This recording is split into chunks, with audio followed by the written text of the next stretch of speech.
Bueno, Soy Santiago Bilinkis. soy un fascinado de la ciencia y la tecnología. Que la mejor manera de predecir el futuro es inventarlo. Bueno, quiero empezar la columna de hoy leyéndoles un párrafo. Dale. El párrafo es el siguiente. Hoy podríamos decir que la Argentina está dividida, quizás más que nunca, y que esas divisiones se están volviendo cada vez peores. Se ha vuelto muy difícil incluso conversar entre personas de los diferentes bandos. La gente siente desprecio por los que están del otro lado. Algunas familias y amigos ya no pueden hablar entre sí. Yo estoy seguro que muchos de los que nos están escuchando se identificaron con algo de este texto, pero en realidad les voy a contar que hice una trampa, porque el texto no es acerca de Argentina, yo cambié el país. Ese es un texto escrito acerca de los Estados Unidos, que yo traduje, cambiando el nombre del país, pero podría haber hecho lo mismo con textos brasileros, mexicanos, colombianos, británicos, catalanes, venezolanos, polacos, turcos. O sea, en casi todo el mundo se está escribiendo cosas muy parecidas para describir el estado de las sociedades. El grado de similaridad de lo que está pasando en montones de países, Argentina incluida, es impactante. Y en definitiva lo que esto muestra es que muchas sociedades están cada vez más polarizadas. Hay un montón de estudios científicos que intentan medir esto y se ve especialmente en las democracias occidentales, las más antiguas, las más estables, Estados Unidos, Australia, gran parte de los países europeos. La brecha entre los progresistas y los conservadores, entre la izquierda y la derecha, cada vez es más amplia y más extrema.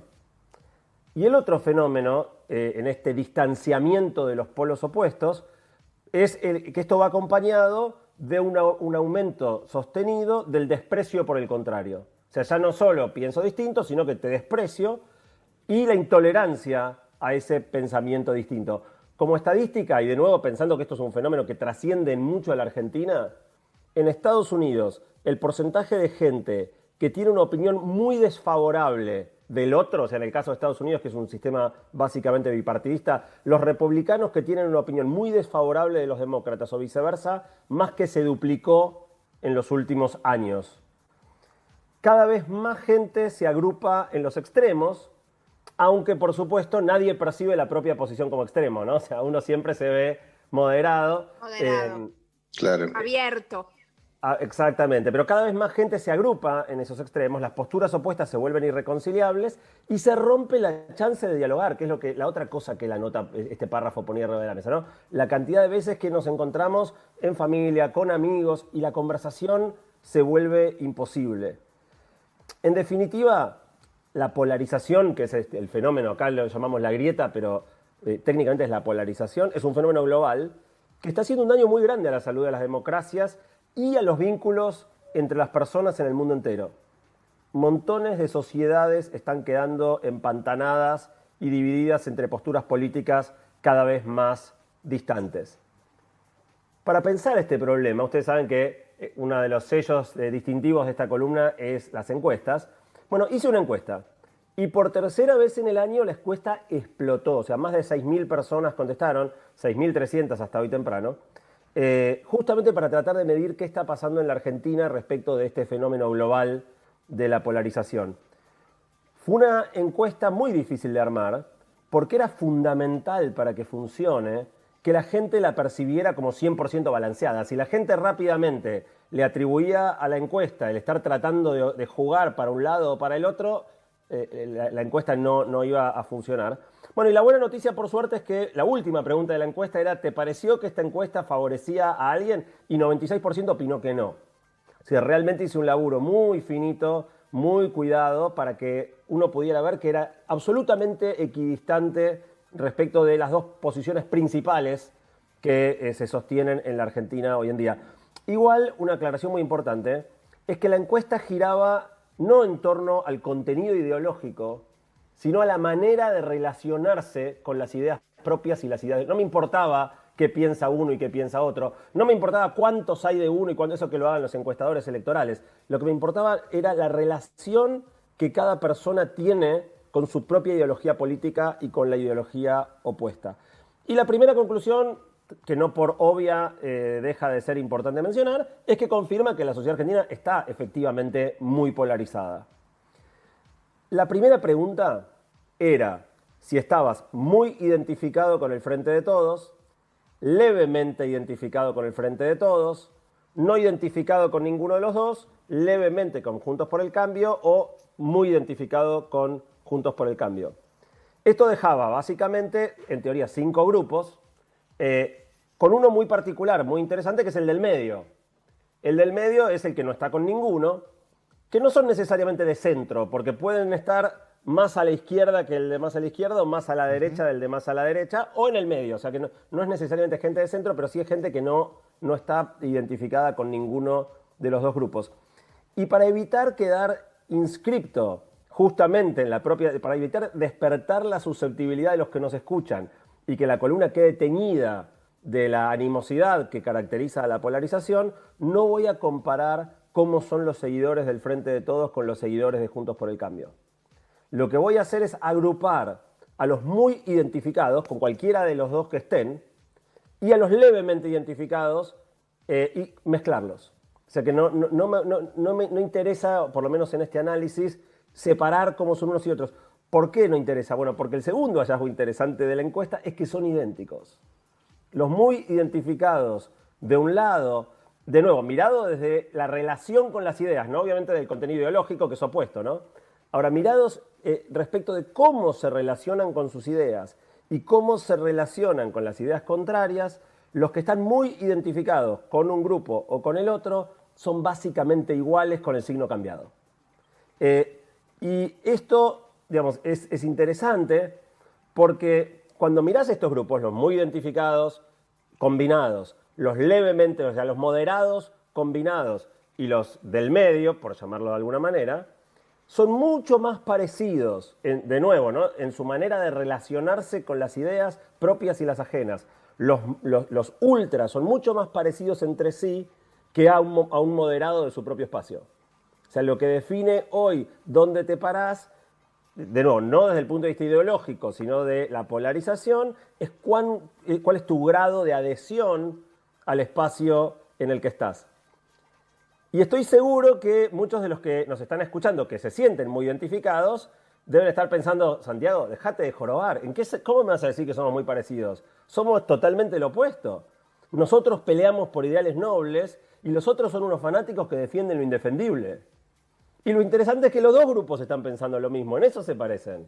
Esa es la esencia de la similitud, que es que los dos están parados en el lado de lo correcto, enfrentando a un enemigo que no tiene nada que rescatar y que defiende lo indefendible. Cualquiera de los dos grupos, estés muy identificado con quien estés muy identificado, probablemente te estés sintiendo de la misma manera. Y esa es parte de la gracia, ¿no? El punto en el cual los dos grupos se terminan siendo esencialmente muy parecidos en este punto. Los dos grupos son demoledoramente críticos del contrario. Los dos grupos son demoledoramente críticos del contrario. Yo armé una especie de índice de la maldad, donde preguntaba 8 preguntas. ¿Qué opinás? ¿Vos pensás que los dirigentes de XXX promueven la grieta? ¿Vos pensás que los militantes de XXX son fanáticos? Eran 8 preguntas, siempre idénticas, te las preguntaba respecto de los dos, de los propios y de los ajenos, las mismas preguntas dichas de la misma manera, lo único que cambiaba en el XXX era cuál era el partido en cuestión, y el índice de rechazo por el otro, o sea, la atribución de mala intención, de fanatismo, de promoción activa de la vida es altísima. O sea, lo que más salta a la luz en esta encuesta es que en esta especie de índice de la maldad, de 1 a 10, donde 1 es la maldad más extrema y 10 es la bondad más extrema, los dos grupos le atribuyen al otro un 2. O sea, un aplazo absoluto, casi el límite más alto de la maldad. Y lo interesante es que acá podemos echar mano al grupo del medio, a este que no está casado con nadie, y que confirma criticando a los dos. O sea que si alguno se siente incómodo de que su propio espacio esté siendo cuestionado en este punto de intolerancia a las ideas contrarias, tenemos los de afuera, que de nuevo pueden ser de izquierda, de derecha, de centro, no importa, pero que miran desde afuera y que ven la intolerancia de los dos lados. El tercer hallazgo muy interesante de la encuesta tiene que ver con la proporción de estos grupos. Y esto para mí es absolutamente clave. Este grupo de los muy identificados, y recuerden que estoy mezclando los muy identificados con Juntos por el Cambio con los muy identificados del Frente de Todos. A efectos prácticos de esto es un único grupo. Son 22%. 1 de cada 5. Los levemente identificados, de nuevo combinando los grupos, son 42%. O sea, hay el doble de gente moderada que de gente ultra. Y los que no apoyan a uno ni a otro también son un montón, 36%. Santi, entonces, perdón, una cosa que tal vez te spoileé, pero si después de cualquier cosa decime. Dale, Male. Yo lo que siento es que mucho del fanatismo es simplemente por estar en contra de. Digo, no tanto a favor de algo, no tanto por creer en algo, sino por en oposición al otro. Sí, de hecho... Perdón, dale. No, digo, no sé si está en la encuesta o algo así, pero digo, a veces me parece que es más eso que el amor por lo que, no sé, manifiesta. El llamado mal menor, ¿no? De voto, sí. Uno se va a sentar en el sillón y elijo, claro, elijo quién no quiero que se siente en el sillón más que quién quiero. Sí, totalmente. Vamos a hablar un poquito más adelante de eso, pero sí, se vio en esto que yo decía de este índice de la maldad, entre comillas, que medí. Ahora, si estás en el 78% que no está en los extremos, o sea, si estás entre el 42% que está identificado con un grupo pero de manera moderada o que no está identificado con ninguno, esos 78%, debes estar pensando, pero ¿cómo son 22%? No puede ser. Si todos son ultra, si lo que escuchás en todos lados es fanatismo, ¿cómo vamos a ser 78% los que no? Y la razón es muy simple y también aparece en la encuesta, que es que, de acuerdo a los resultados, 70% de los que son moderados o los que están en el medio, elegimos callarnos. No hablamos en las reuniones porque no queremos las reacciones agresivas que se generan. No hablamos de estos temas en las redes porque sabés que lo que te viene es una catarata de odio. De hecho, yo estoy en este grupo de los que por moderación y por no estar identificado de manera fuerte con ninguno, evito hablar en la mayoría de las veces. Me costó un montón hacer esta columna. Me costó un montón tomar la decisión de hablar de esto. Y a mí me da la sensación también que el grupo de fanáticos de ambos lados considera al moderado un fanático. Porque si no condena, pensá que de los dos lados los fanáticos condenan con mucho odio, ven un enemigo feroz que de algún modo habilita cualquier práctica, porque el enemigo es verdaderamente monstruoso que ven. Entonces el levemente identificado lo perciben como un peligro, ¿no? Entonces casi que para el fanático no hay levemente identificado, son todos como él.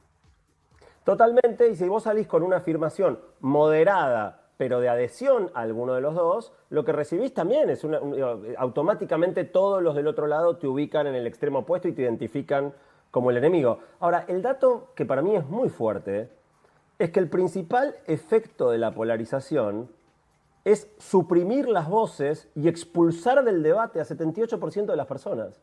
O sea, ¿menos democrático que eso? 4 de cada 5 nos callamos, o sea, no podemos hablar. Y justamente silencia a los que pueden aportar visiones moderadas, buscar las coincidencias, promover el consenso. O sea, los que podríamos ablandar la cosa, nos callamos todos. A mí cuando escribía esto pensando en el material de la columna, con la metáfora actual del Zoom, casi obligada, estamos muteados. 80% de las personas en Argentina y en un montón de otros países estamos muteados. Y lo loco entonces es que como consecuencia de esto, pese a que es la postura mayoritaria o la moderación o la independencia política, las visiones moderadas y de centro desaparecen del debate público, no están. Parece que no existieran. Y la sensación, como decían ustedes recién, es son todos ultra.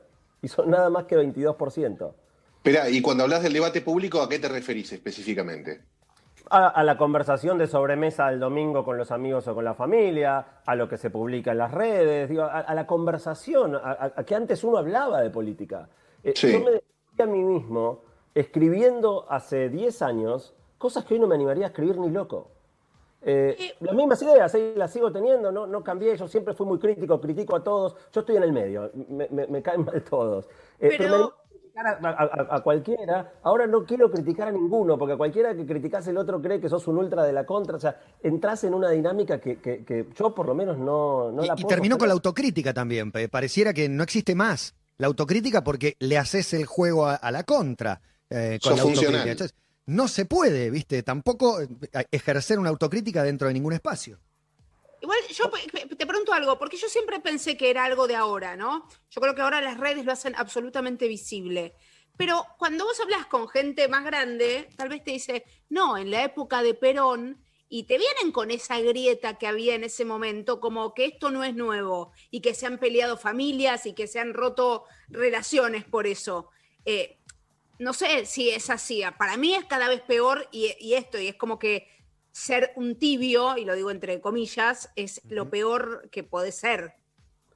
Sí, si vos te fijás, el siglo XX, la primera mitad del siglo XX fue una época muy marcada por gobiernos bastante totalitarios, ¿no? Entonces, este es un fenómeno nuevo para las democracias occidentales, no es un fenómeno nuevo. El siglo XX tuvo montones de dictadores, digo, pasando desde Stalin a la izquierda hasta Mussolini a la derecha, ¿no?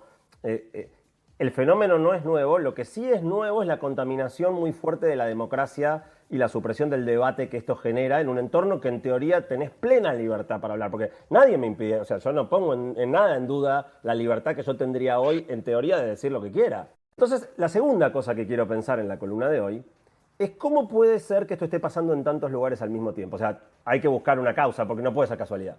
Si de repente en Estados Unidos, en Australia, en el Reino Unido, en gran parte de los países europeos, está pasando, o en otros países como Brasil, como Argentina, como Colombia, está pasando lo mismo, tiene que haber una causa que esté generando esto en todos lados. Y la verdad es que lo que voy a tratar de hacer en este último ratito es tratar de pensar cómo puede ser que esto se generó así. Porque, como vos bien decías, Male, la metodología para lograr adhesiones extremas no es nueva. Está descubierta hace mucho, la usaban mucho los tiranos del siglo XX. Y entonces quiero hablar de la metodología. ¿Cómo se genera polarización en una sociedad? La primera cosa que hay que mirar para atrás, de comienzo del siglo XX, es Freud.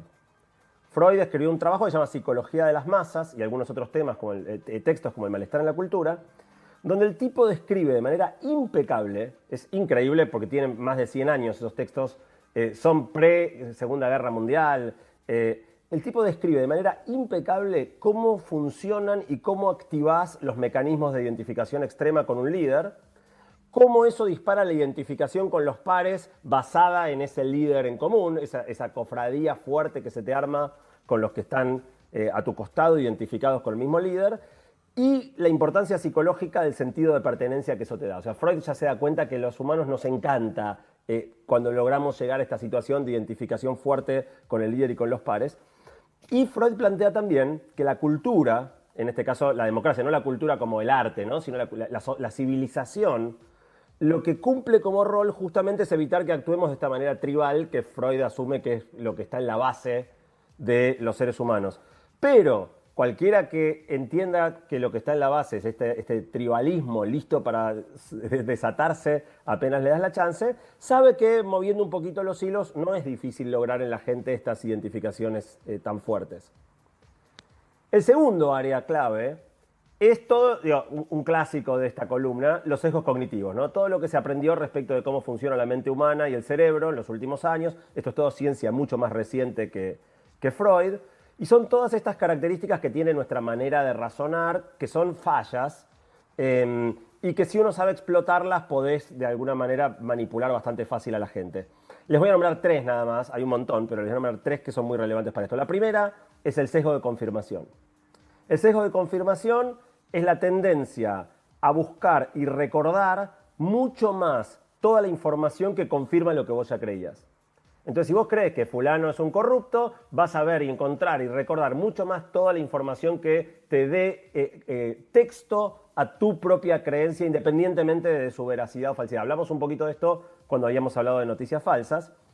Y esto se nutre de que, obviamente, casi todos los que están muy comprometidos con un bando leen los medios o miran los programas que les dan letra, que están permanentemente diciendo justamente esto que quieren escuchar.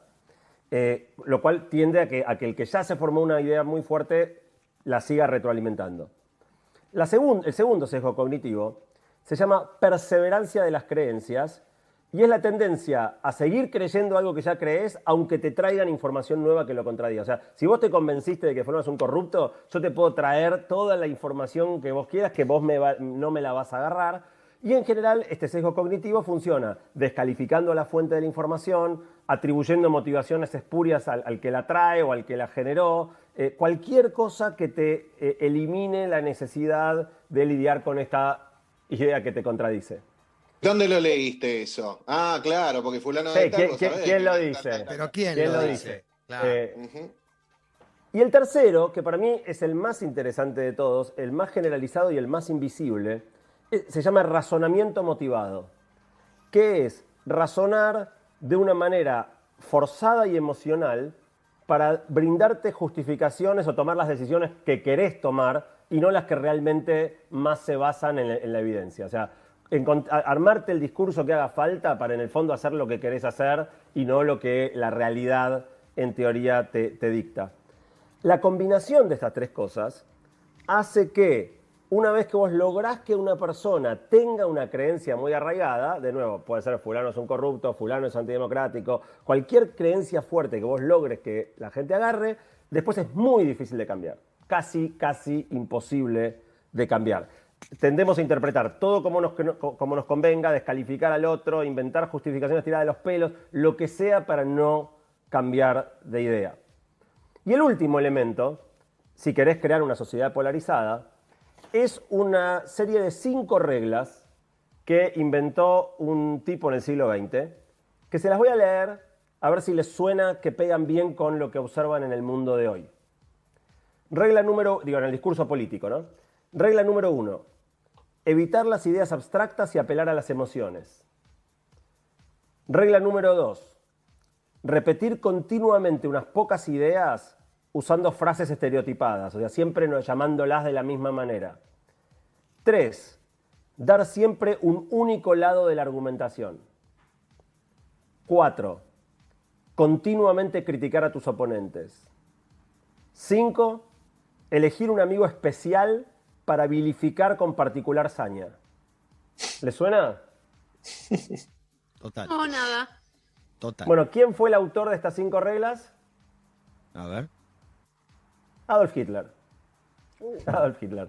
Que nadie va a negar que era un extraordinario manipulador de masas, ¿no? De manipulación de masas sabía un poquito. El tipo armó estas 5 reglas que de alguna manera eran su modo de generar esa adhesión extrema y hoy es generalizado. O sea, cualquier consultor político que traiga, palabra más, palabra menos, dándose cuenta que en el fondo está aprovechando algo inventado por Hitler o no, seguramente el tipo de consejos que te va a dar son estos. A la gente hablarle desde la emoción, no le des ideas abstractas, repetí todo el tiempo las mismas frases, llamalo de la misma manera, siempre da tu lado de la argumentación, nunca le des pie al otro, criticá, elegí un enemigo. Y quiero meterme, antes de terminar, un poquito en esta última cuestión, porque realmente mirando la encuesta es lo más fuerte que yo veo, que es que la identificación hoy más fuerte es contra el enemigo común. Y a mí me venía todo el tiempo la metáfora del fútbol. Si nos juntamos 5 hinchas de Boca, en 2 minutos nos vamos a estar a las patadas. O sea, en 2 minutos vamos a estar, no, que Soldano no puede jugar, que por qué no lo pone a Maroni, que por qué trajeron a este patadura. No, pero ¿cómo le vas a decir patadura? No, que Alfaro no era los planteos a la altura de la historia de Boca. En 2 minutos nos vamos a estar reventando. Ahora, aparece un hincha de River y olvídate. Se acabaron todas las diferencias, estamos todos unificados, somos de Boca. Esta fuerza tremenda que tiene el que haya un enemigo común es una herramienta espectacular para generar cohesión y homogeneidad donde no la hay. Y yo pensaba esto conectando con que los 2 principales grupos políticos hoy son coaliciones de gente que tiene enormes diferencias entre sí. Gente que viene de lados muy distintos, donde en definitiva lo que les da cohesión y homogeneidad es la identificación con el enemigo común. O sea, es el modo de cohesión más fuerte que probablemente existe hoy. Y para mí es el principal, el peor rasgo que tiene la polarización. Esta cosa de que todos básicamente tenemos una distancia muy grande, incluso los independientes que despreciamos a todos, pero nadie puede ver al otro como alguien valorable, sensato, con buenas ideas, etc. Para terminar, el objetivo de Máxima va más allá de simplemente implantarte creencias muy arraigadas y unificarte contra un enemigo común. La meta de Máxima es hacerte confundir tu posición política con tu identidad. Que dejes de pensar esto o estar de acuerdo con fulano para pasar a ser esto o aquello. Si logran generarte un nivel de identificación tal que vos sos tal cosa, ya cualquier cosa que te cuestione tu postura, ya no te está cuestionando una idea, te está cuestionando a vos. Te está cuestionando la esencia de lo que sos. Eso convierte al que piensa distinto, de nuevo, ya no en alguien que disiente, en una amenaza a tu coherencia misma como persona. O sea, cuando vos haces de tu ideología la definición de lo que sos, es un problema enorme. Y digo, hay montones de personas que directamente cambian la foto de su perfil de la red social por la cara de un político. Hay tatuajes. Tatuajes. Ahora, si te convencieron de que cambies tu foto por la cara de otra persona, sea quien sea esa persona, lamento decirte, pero te ganaron y te convirtieron en el peón del tablero de ajedrez de otro. Estás jugando para otro, desaparecido vos mismo detrás de la masa. Esta es la trampa en la que nuestras sociedades están metidas y de las que en este momento todos nosotros somos a la vez culpables y víctimas. Y el tema es serio porque 62% de las personas que contaron la encuesta están de acuerdo en que la polarización pone en riesgo la democracia. No de la antigua manera donde podía haber una interrupción del orden institucional, donde podía venir un gobierno. No se trata de eso. Pone en riesgo la democracia en tanto elimina la posibilidad del debate civilizado, del disenso, de la construcción, de armar cosas parejas. Pero bueno, hay una salida. Hay una salida y en la columna del mes que viene vamos a hablar de qué podemos hacer cada uno de nosotros para tratar de contribuir a salir de esta encrucijada y que tal vez este 78% que hoy no nos animamos a hablar podamos sacar el mute y recuperar nuestra voz. Te iba a hablar justamente de la democracia y utilizar los argumentos que usaste también, ¿no? Que, digo, lejos de esa mirada del que cuestiona la democracia, está pidiendo una intervención militar con todo lo que eso significa, hoy me parece que se la puede cuestionar desde otro lugar. No sé si la pandemia incluso también talla y tercia ahí para meter a los totalitarismos casi como una tentación de algunas naciones, porque pareciera que dentro del orden y el miedo se manejan con una comodidad que hasta a veces sanitariamente le puede dar un resultado que genera una percepción equivocada de lo que son las democracias. No sé si hay un sistema mejor por delante, si debiéramos haberlo generado o cuál es el verdadero riesgo de que la democracia sea cuestionada. Insisto, para ahí hay que aclarar 40 veces que no me interesa un golpe militar, pero sí un sistema mejor que estas democracias que evidentemente se están radicalizando. Sí, absolutamente, y digamos, para mí por eso era tan importante visibilizar este tema, porque a mí por lo menos lo que más me sorprendió como hallazgo de la encuesta es esta cuestión de que los muy comprometidos, estoy mezclando los dos encima, o sea, ¿sí? Sumando los muy comprometidos, son 22%, es uno de cada 5. Y en el medio estamos jamón del sándwich, un montón de gente que está con alguna de las dos agrupaciones, pero tiene una perspectiva moderada, o gente que no está con ninguno de los dos. O por ahí te gustan ideas de los dos lados también, ¿eh? Puede pasar. Bueno, por supuesto, o sea, cuando no estás fuertemente identificado con ninguno, podés tomar cosas buenas. Es que, por definición, o sea, es obvio que de los dos lados hay cosas de valor. No hay manera de que uno sea la personificación perfecta de la maldad y otro sea la personificación del bien. Con lo cual, yo creo que hay, bueno, vamos a hablarlo el mes que viene, ¿no? Pero hay un montón de cosas que podemos hacer, no son fáciles, pero sí, digo, a mí me inquieta mucho pensar cómo podemos, desde cada uno, porque no vamos a transformar el sistema, digo, no voy a salir, justamente no se resuelve votando a fulano o a mengano, si hoy la disyuntiva está instalada en esta polarización, sino cambiando la manera en la que nos relacionamos con nuestras propias ideas y con las ideas de los otros, cambiando la manera en la que discutimos, cambiando la manera en la que nos manejamos en las redes. Male mencionó antes, las redes juegan un rol importantísimo. Yo no lo nombré hoy porque si no me iba a durar 1 hora la columna, pero sí, las redes juegan un rol crucial en todo esto. Hay un montón de gente trabajando sobre qué tienen que ver las redes con el aumento de la polarización. De eso vamos a hablar el mes que viene.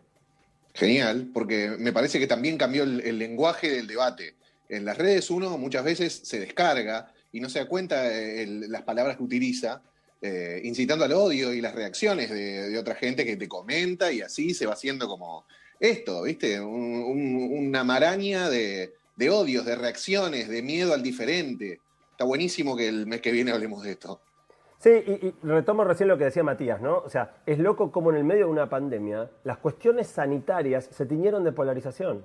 Es tremendo eso. En general, porque el que estaba a cargo eligió una postura. O sea, usar barbijo no es de izquierda ni de derecha. Bueno, en Estados Ahora, Unidos sí, si el demócrata está a favor del barbijo, es como, me cuentan gente que vive ahí, que el republicano está en contra de los cuidados, digamos, se polarizó de una manera, que acá también, finalmente, las reaperturas, o cada una de las decisiones parecía estar teniendo más de política y conveniencia que de una cuestión sanitaria.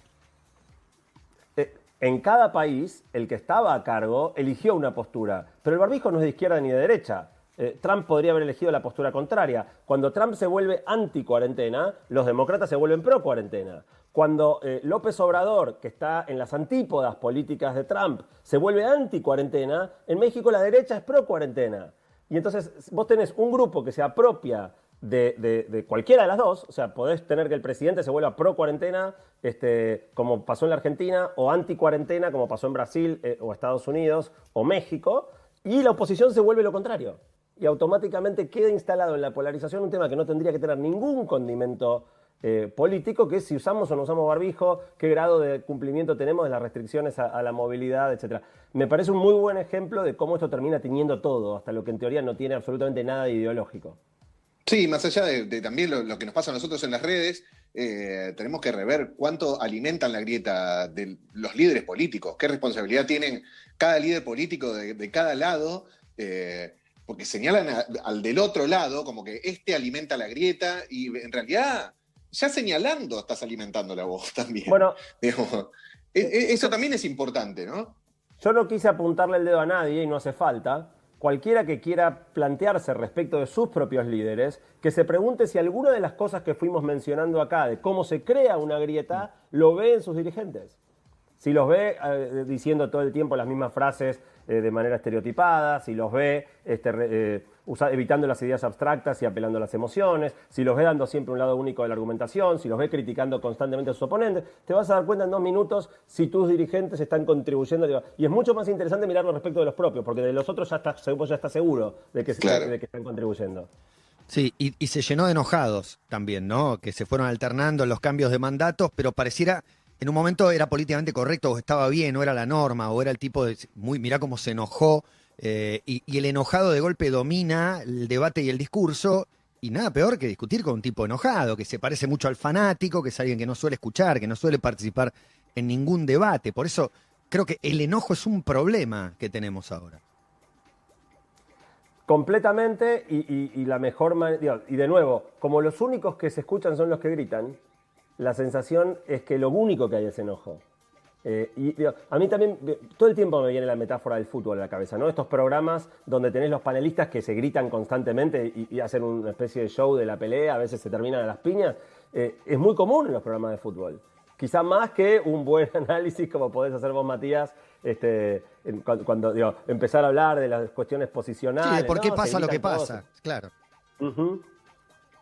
Bueno, así que vamos a volver en un mes sobre estos temas. Dale, Santi, para muy tratar de ver interesante. si podemos contribuir un granito. Cómo se a nota, arreglar el para tema. quién jugás, cómo se notó en la columna. Sí, le decía antes de entrar al Zoom que lo que nunca hay cuando se abordan las diferencias políticas o de mirada es cierto equilibrio, siempre está dominada por la pasión. Y siempre esa pasión está levemente maquillada de no, son datos, no es mi opinión. Yo acá no me juego en nada.